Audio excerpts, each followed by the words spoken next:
একদিন হযরত মূসা আলাইহিস সালাম বনী ইসরায়েলদের একটি বিশাল জনসমাবেশে উপদেশ দিচ্ছিলেন। তিনি বললেন, হে বনী ইসরায়েলেরা, তোমরা তোমাদের প্রতি আল্লাহ তাআলার দেওয়া অগণিত নেয়ামতগুলোর কথা স্মরণ করো।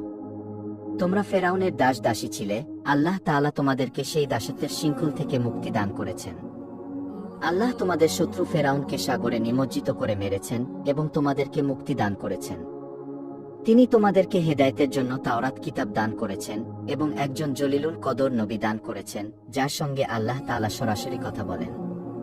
আর তিনি সেই নবীকে অগাধ জ্ঞান ও প্রজ্ঞা দান করেছেন। এমন সময় একটি লোক দাঁড়িয়ে প্রশ্ন করল, হে আল্লাহর নবী, আপনি আমাদের জন্য পয়গম্বর হিসেবে এসেছেন, আর আমরা আপনাকে মহাজ্ঞানী বলেই মনে করি। তবুও আমাদের মনে একটি কথা জানতে খুবই বাসনা হচ্ছে, আর তা হলো এই যে, বর্তমান দুনিয়াতে আপনার চাইতে বড় জ্ঞানী ব্যক্তি আর কেউ কি আছে? লোকটির প্রশ্ন শুনে হযরত মূসা আলাইহিস সালাম কিছুক্ষণ চিন্তা করে জবাব দিলেন, আমি যেহেতু এই জামানার নবী, অতএব আল্লাহ তাআলা আমাকে যত জ্ঞান বুদ্ধি দান করেছেন, তত জ্ঞান বুদ্ধি ও এলেম আর কাউকে দেওয়া হয়নি। অতএব নিঃসন্দেহে আমি এই যুগের সর্বাপেক্ষা শ্রেষ্ঠ আলেম ও জ্ঞানী ব্যক্তি। হযরত মূসা আলাইহিস সালামের এই জবাবটি এক অর্থে সঠিক ছিল, কেননা তিনি আল্লাহ তাআলার শ্রেষ্ঠ পয়গম্বরদের অন্তর্ভুক্ত ছিলেন। সুতরাং সেই শ্রেণীর পয়গম্বরদের অপেক্ষা সমকালীন জামানায় আর কোনো ব্যক্তি অধিক জ্ঞানী থাকতে পারে না। তবুও তিনি নিজের মুখে নিজের সম্পর্কে এরূপ প্রশংসা করায় আল্লাহ রব্বুল আলামিনের কাছে তার এই উক্তি পছন্দনীয় হয়নি। মূসা আলাইহিস সালামের উচিত ছিল তার কথার সাথে ইনশাআল্লাহ শব্দটি যুক্ত করে নেওয়া। তাই আল্লাহ রব্বুল আলামিন তাকে সতর্কতা অবলম্বনের জন্য এবং শিক্ষা প্রদানের জন্য সংকল্প করলেন। মূসা আলাইহিস সালাম যখন এই জবাব প্রদান করলেন, তখন আল্লাহ রব্বুল আলামিন তাকে ওহীর মাধ্যমে জানিয়ে দিলেন, হে মূসা, দুই সাগরের মিলনস্থলে আমার এক প্রিয় বান্দা আছে, সে তোমার চাইতেও অধিক জ্ঞানী। সুতরাং তোমার এরূপ বলা ঠিক হয়নি এবং নিজেকে এরূপ বড় ভাবাও তোমার জন্য শোভনীয় হয়নি। আমার সেই বান্দার নাম খিজির। তুমি তার সঙ্গে সাক্ষাৎ করলেই কথার সত্যতা উপলব্ধি করতে পারবে। অতঃপর হযরত মূসা আলাইহিস সালাম বললেন, হে আমার প্রতিপালক, আপনি আমাকে বলুন, তাকে আমি কিভাবে পাব, তিনি কোথায় থাকেন? আল্লাহ রব্বুল আলামিন বললেন, আমার সেই বান্দা দুই সাগরের মিলনস্থলে থাকে। পথে আহার করার জন্য খাবার এবং একটি মাছ ভুনা করে সাথে নিয়ে নাও। যেখানে গিয়ে সেই মাছটি জীবিত হবে এবং হারিয়ে যাবে, সেখানেই আমার সেই বান্দার অনুসন্ধান পাবে। অতঃপর মূসা আলাইহিস সালাম হযরত ইউশা আলাইহিস সালামকে সঙ্গে নিয়ে খিজির আলাইহিস সালামের সন্ধানে বেরিয়ে পড়লেন। সাথে তিনি একটি ভুনা করা মাছ ব্যাগের ভিতর নিয়ে নিলেন এবং সেই মাছটি হযরত ইউশাকে দিয়ে বললেন, হে ইউশা, এই ব্যাগের ভিতর একটি মাছ রয়েছে, মাছটির প্রতি সদা সর্বদা লক্ষ্য রাখবে। যেখানে এই মাছটি রহস্যজনকভাবে আমাদের হাত ছাড়া হবে, সেই স্থানটি হবে আমাদের গন্তব্যস্থল। এরপরে দুজনে একাধারে অবিরামভাবে কয়েকদিন পথ চলতে লাগলেন। অতঃপর একদিন তারা একটি পাথরের ছায়ায় বিশ্রাম গ্রহণ করার জন্য বসলেন। হযরত মূসা আলাইহিস সালাম সেই পাথরের ছায়ার নিচে বসে অল্প কিছুক্ষণের মধ্যেই নিদ্রামগ্ন হয়ে পড়লেন, আর হযরত ইউশা আলাইহিস সালাম তার পাশেই বসে রইলেন। বুখারী এবং তিরমিজি শরীফের হাদিসে আছে, হযরত মূসা ও ইউশা আলাইহিস সালাম যেই স্থানে বিশ্রামের জন্য যাত্রা বিরতি করেছিলেন, সেই স্থানে আইনে হায়াত নামক একটি কূপ ছিল। সেই কূপের পানি যে কোনো মৃত্যু জিনিসের গায়ে লাগা সাথে সাথেই তা জীবিত হয়ে যেত। আল্লাহর অসীম কুদরতে সেই মাছটির গায়ে আইনে হায়াতের পানি লাগল, আর সাথে সাথে মাছটি জীবিত হয়ে গেল। মাছটি জীবিত হওয়ার পরে তা সমুদ্রের পানিতে নেমে গেল এবং আল্লাহ তাআলার অসীম কুদরতে মাছটি সাঁতার কেটে চলে গেল। কিন্তু মাছটির যাওয়ার পথটি সুড়ঙ্গের মতো স্থির হয়ে জমাটবদ্ধ হয়ে থাকল। এই অলৌকিক ঘটনাটি দেখে হযরত ইউশা আলাইহিস সালাম মনে করলেন যে মূসা আলাইহিস সালামকে নিদ্রা থেকে জাগাবার কোনো দরকার নেই, তিনি ঘুম থেকে উঠলেই তাকে এই ঘটনা জানিয়ে দিবেন। কিন্তু আল্লাহর কি অপার মহিমা, ইউশা আলাইহিস সালাম এমন একটি গুরুতর ব্যাপার সম্পূর্ণরূপে ভুলে গেলেন। অতঃপর হযরত মূসা আলাইহিস সালাম যখন নিদ্রা হতে জাগ্রত হলেন, ইউশা আলাইহিস সালাম তাকে এই বিষয়ে কোনো কিছুই জানালেন না। সুতরাং মূসা আলাইহিস সালাম এবং তার সঙ্গী ইউশা দুজনে মিলে আবার সমুদ্রের তীর ধরে পথ চলতে লাগলেন। সেই দিনের অবশিষ্ট অংশ এবং দীর্ঘক্ষণ চলার পর হযরত মূসা আলাইহিস সালাম তার সঙ্গী ইউশা আলাইহিস সালামকে বললেন, দুপুরের খাবার বের করো, আমরা এই সফরে খুবই ক্লান্ত হয়ে পড়েছি। তাফসিরে কুরতুবিতে উল্লেখ করা হয়েছে যে মূসা আলাইহিস সালাম ও তার সঙ্গী ইউশা আলাইহিস সালাম একাধারে কয়েকদিন পথ চলেছিলেন, কিন্তু তাদের তেমন কোনো ক্লান্তি অনুভব হয়নি। যখন তারা সেই স্থানটি অতিক্রম করে চলে গেল, তখন ক্লান্তি তাদের উপর ভীষণভাবে চেপে বসেছিল। আর এই কারণেই হযরত মূসা আলাইহিস সালাম খাবার অনুসন্ধান করেছিলেন। তখন হযরত ইউসা আলাইহিস সালাম বললেন, হুজুর, আপনার কি মনে আছে, আমরা পাথরের ছায়ার নিচে বিশ্রাম গ্রহণ করছিলাম, সেই স্থানে ব্যাগে থাকা মাছটি জীবিত হয়ে সমুদ্রে চলে গিয়েছিল। কিন্তু এই কথাটি আপনাকে মনে করিয়ে দিতে আমার একেবারেই মনে ছিল না। হযরত মূসা আলাইহিস সালাম তখন বললেন, আমি কি তোমাকে খুব বেশি দায়িত্ব দিয়েছিলাম? আমি তো তোমাকে কেবল এতটুকুই দায়িত্ব দিয়েছিলাম যে মাছটি যেই স্থানে জীবিত হবে আমাকে মনে করিয়ে দিবে। ইউসা আলাইহিস সালাম বললেন, জি হুজুর, আপনি ঠিকই বলেছেন, আমাকে খুব বেশি দায়িত্ব দেওয়া হয়নি। তবে আপনাকে সেই কথাটি মনে করিয়ে দিতে শয়তান আমাকে ভুলিয়ে দিয়েছিল। কিন্তু সেই মাছটি চলে যাওয়ার পরে সমুদ্রে খুবই আশ্চর্যজনকভাবে একটি রাস্তা হয়ে গেছে। মূসা আলাইহিস সালাম বললেন, আমরা তো সেই স্থানটির খোঁজ করতেছি। আমরা সেই স্থানে গেলেই আল্লাহ তাআলার সেই বান্দাকে খুঁজে পাব। অতঃপর তারা আবার তাদের পদচিহ্নের অনুসরণ করতে করতে সেই স্থানে ফিরে আসলেন। বুখারী শরীফের হাদিসে বর্ণিত আছে, তারা সেই স্থানে ফিরে এসে দেখলেন একটি সবুজ গালিচা সমুদ্রের তীরে বিছানো আছে এবং তার উপর এক ব্যক্তি চেহারা ঢেকে চাদর মুড়ি দিয়ে শুয়ে আছেন। মূসা আলাইহিস সালাম কাছে গিয়ে তাকে সালাম করলেন। সালাম শুনে খিজির আলাইহিস সালাম চেহারা থেকে চাদর নামিয়ে বললেন, ওয়ালাইকুম আসসালাম। অতঃপর তিনি বললেন, এই অপরিচিত জমিনে সালাম আসলো কোথা থেকে? বলুন তো আপনি কে? মূসা আলাইহিস সালাম বললেন, আমি মূসা। খিজির আলাইহিস সালাম বললেন, আপনি কি বনি ইসরাইলের মূসা? মূসা আলাইহিস সালাম বললেন, জি, আমি বনি ইসরাইলের মূসা। অতঃপর খিজির আলাইহিস সালাম বললেন, আপনি এখানে কেন এসেছেন? মূসা আলাইহিস সালাম বললেন, আমি কিছুদিন আপনার সহচর্য থেকে কিছুটা জ্ঞান ও অভিজ্ঞতা অর্জন করতে চাই।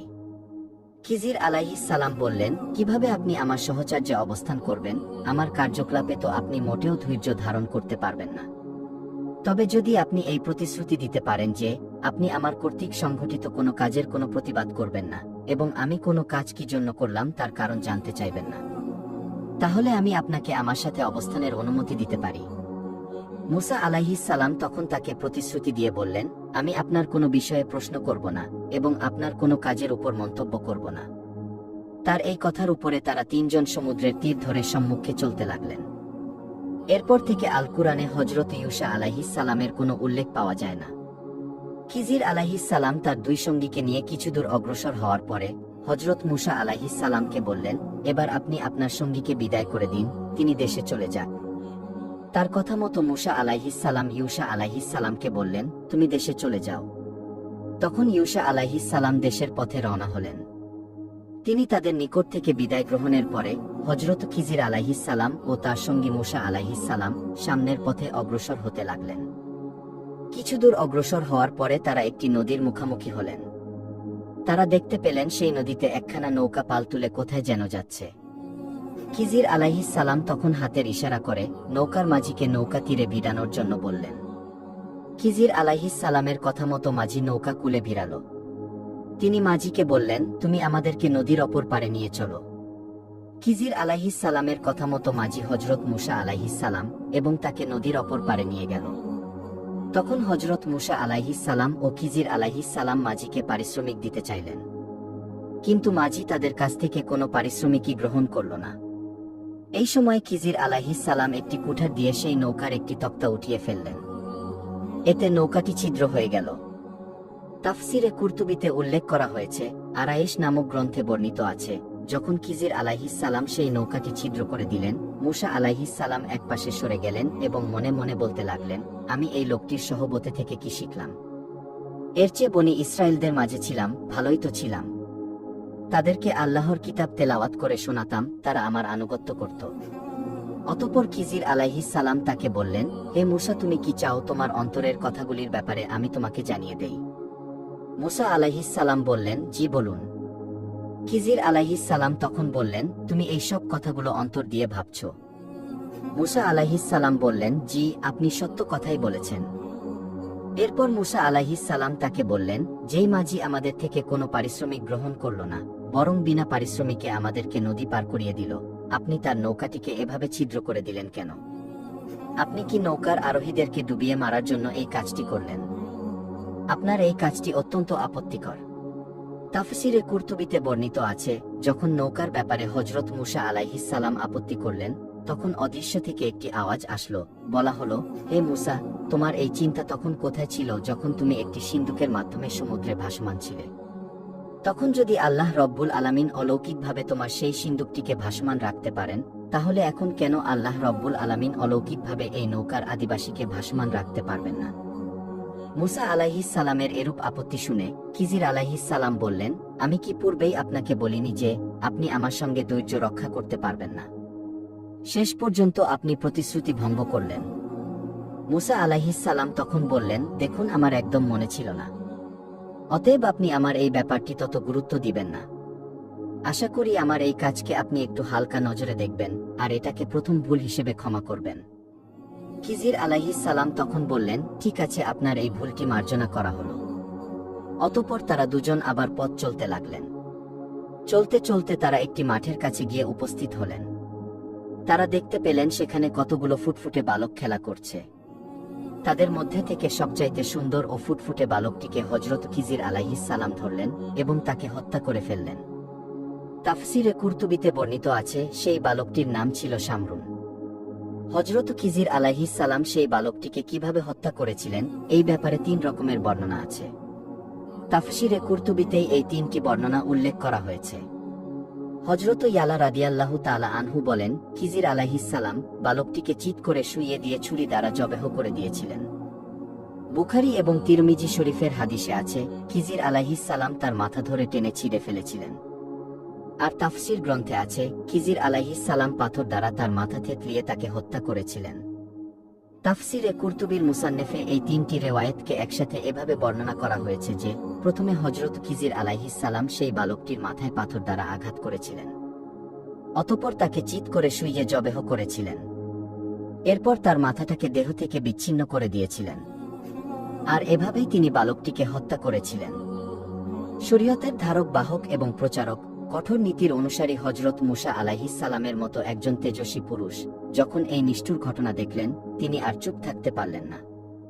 তার পূর্বের প্রতিশ্রুতির কথা মনে থাকা সত্ত্বেও এবার তিনি হযরত খিজির আলাইহিস সালামের এমন কর্মকাণ্ড দেখে এবার কঠোর প্রতিবাদ করলেন। তিনি বললেন, আপনি এই অপরিচিত অবোধ নিষ্পাপ কচি বালকটিকে কেন এভাবে হত্যা করলেন? সে কি কোনো মানুষ হত্যা করেছিল? যদি মানুষ হত্যা করে থাকতো তাহলে তার বিনিময় না হয় তাকে হত্যা করা যেত। সে তো কোনো অপরাধ করেনি, একজন নিষ্পাপ বালককে আপনি কেন এভাবে হত্যা করলেন? কিতাবুল আরায়েশে বর্ণিত আছে, যখন মূসা আলাইহিস সালাম বালকটির ব্যাপারে আপত্তি করলেন, তখন অদৃশ্য থেকে আওয়াজ আসলো, হে মূসা, তোমার এই আপত্তি তখন কোথায় ছিল যখন তুমি একজন কিপ্তিকে হত্যা করেছিলে? খিজির আলাইহিস সালাম মূসা আলাইহিস সালামের প্রতিবাদ শুনে বললেন, দেখুন, এজন্যই আমি আপনাকে বলেছিলাম যে আপনি আমার সঙ্গে থেকে ধৈর্য রক্ষা করতে পারবেন না। আপনি এই দ্বিতীয়বার ওয়াদা ভঙ্গ করলেন। এখন আপনি আর আমার সঙ্গে থাকতে পারবেন না, অতএব আপনার উচিত এখনই আমার থেকে চলে যাওয়া।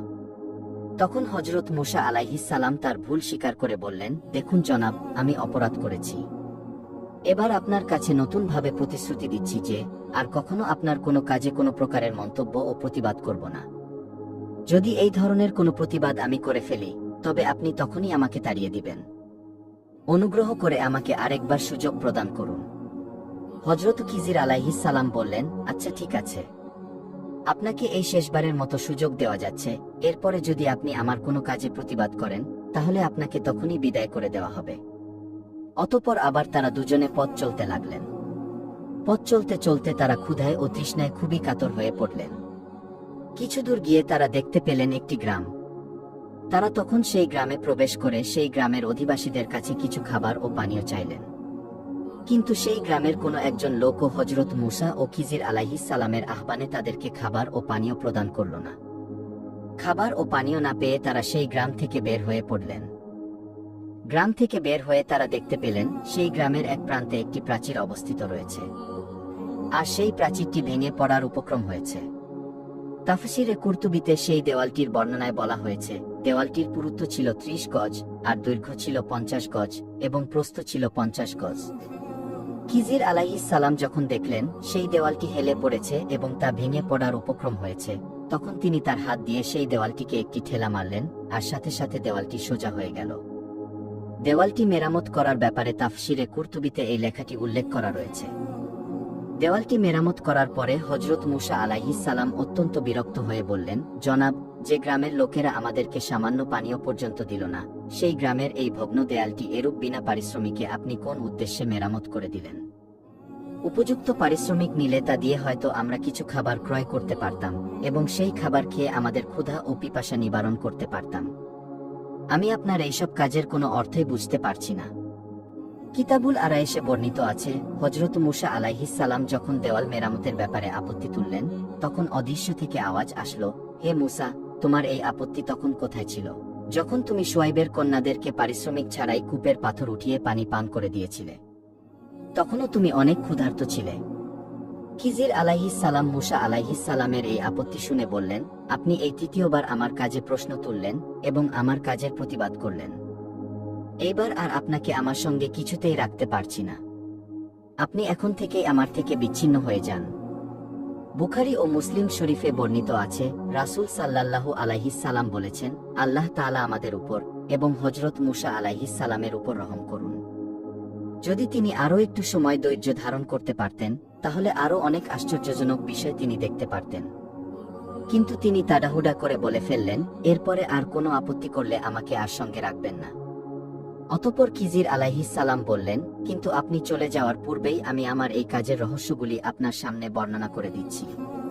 প্রথমে আমি যেই নৌকাটিকে ত্রুটিযুক্ত করে দিয়েছিলাম, সেই নৌকাটি ছিল কিছু দরিদ্র ও মিসকিন লোকের। তাফসিরে ইবনে কাছিরে বলা হয়েছে তাদের সংখ্যা ছিল 7 জন এবং তাদের প্রত্যেকেই এক একটি দুরারোগ্য ব্যাধিতে আক্রান্ত ছিল। খিজির আলাইহিস সালাম আরও বললেন, সেই নৌকার উপার্জন দ্বারাই তাদের সংসার চলত। কিন্তু তাদের পশ্চাতেই ছিল একজন জালিম রাজা, যে দেশের ধনী দরিদ্র নির্বিশেষে প্রত্যেকের নিখুঁত নৌকাগুলি দখল করে যুদ্ধের কাজে লাগাচ্ছিল। আমি যদি সেই নৌকাটিকে ত্রুটিযুক্ত না করে দিতাম, তাহলে রাজার নিষ্ঠুর কর্মচারীরা এসে তাদের কাছ থেকে জোরপূর্বক সেই নৌকাটি দখল করে নিত। আর এ কারণেই আমি নৌকাটিকে ত্রুটিযুক্ত করে সেই জালিম রাজার হাত থেকে গরিব লোকদের নৌকাটি বাঁচিয়ে দিয়েছিলাম। অবশ্য তারা পরবর্তীতে সেই নৌকাটিকে অল্প পরিশ্রমের মাধ্যমেই পুনরায় মেরামত করে নিতে পারবে। হযরত খিজির আলাইহিস সালামের উত্তর শুনে মূসা আলাইহিস সালাম বললেন, এরূপ উদ্দেশ্যে নৌকাখানি ভেঙে ফেলা তো খুবই উত্তম কাজ হয়েছে। অতঃপর খিজির আলাইহিস সালাম আবার বললেন, হে মূসা, এরপর আমি যে বালকটিকে হত্যা করেছি, ওই বালকটির ভিতরে নাস্তিকতার বীজ নিহিত ছিল। সে কাফেরের স্বভাব ও চরিত্র নিয়ে জন্মগ্রহণ করেছিল, অথচ তার পিতামাতা ছিল অত্যন্ত ধার্মিক। আমার ভয় হচ্ছিল যে ওই বালকটি প্রাপ্তবয়স্ক হয়ে জোর জুলুম করে তার পিতামাতাকেও কুফরিতে লিপ্ত করবে, যার ফলে সে তার পিতামাতাকেও জাহান্নামী করে ছাড়বে। এই কারণে আমি সেই বালকটিকে হত্যা করেছিলাম। অবশ্যই এই ছেলেটির পিতামাতা পুণ্যবান, তাই তারা পুত্রের মৃত্যুতে ধৈর্য ধারণ করবে এবং ধৈর্যের ফলে আল্লাহ রব্বুল আলামিন তাকে এর উত্তম প্রতিদান দান করবেন। এ কথা শুনে মূসা আলাইহিস সালাম বললেন, এই উদ্দেশ্যেই যদি আপনি বালকটিকে হত্যা করে থাকেন, তাহলে তো এটি একটি উত্তম কাজ হয়েছে। অতঃপর হযরত খিজির আলাইহিস সালাম বললেন, এরপর আমি যে প্রাচীরটি মেরামত করে দিয়েছিলাম, সেই প্রাচীরটি ছিল 2 জন এতিম বালকের। বালকদের পিতামাতা অত্যন্ত ধার্মিক ছিল। তারা তাদের সন্তান দুটোর জন্য বেশ কিছু ধনসম্পদ ওই প্রাচীরের নিচে লুকিয়ে রেখেছিল, যাতে তারা প্রাপ্তবয়স্ক এবং বুদ্ধিমান হয়ে ওই ধনসম্পদ প্রাপ্ত হয় এবং ভোগ করতে পারে। কিন্তু যদি ওই প্রাচীরটি ভেঙে পড়ত, তাহলে সেই ধনসম্পদগুলো বের হয়ে পড়ত এবং সেই ধনসম্পদগুলি অন্য লোকদের হাতে চলে যেত। এরূপ ঘটনা ঘটলে ছেলে দুটোর ভাগ্য নষ্ট হয়ে যেত। এজন্যই আমি প্রাচীরটি মেরামত করে দিয়েছিলাম। ঘটনাটি শুনে মূসা আলাইহিস সালাম বললেন, হে খিজির, এরূপ মহৎ উদ্দেশ্য নিয়ে প্রাচীরটি মেরামত করা তো অত্যন্ত সওয়াবের কাজ হয়েছে। অতঃপর হযরত মূসা আলাইহিস সালাম খিজির আলাইহিস সালামের কাছ থেকে বিদায় নেওয়ার পূর্বে তাকে বললেন, আপনি আমাকে কিছু নসিহত করুন। খিজির আলাইহিস সালাম বললেন, সবসময় মুচকি হাসবেন, কখনো অট্ট হাসি দিবেন না। একগুঁয়েমি ও জিদ পরিত্যাগ করবেন, অনর্থক কাজে সময় নষ্ট করবেন না, আর ভুলকারীদের দোষ চর্চা করবেন না। আর হে ইমরানের পুত্র, আল্লাহর দরবারে বেশি বেশি ক্রন্দন করবেন। এরপরেই হযরত মূসা আলাইহিস সালাম খিজির আলাইহিস সালামের কাছ থেকে বিদায় নিয়ে স্বদেশের পথে রওনা হলেন। প্রিয় বন্ধুরা, এটাই ছিল হযরত মূসা ও খিজির আলাইহিস সালামের বিস্ময়কর ঘটনা। আল্লাহ রব্বুল আলামিন আমাদেরকে এই ঘটনাটি থেকে শিক্ষা গ্রহণ করার তৌফিক দান করুন।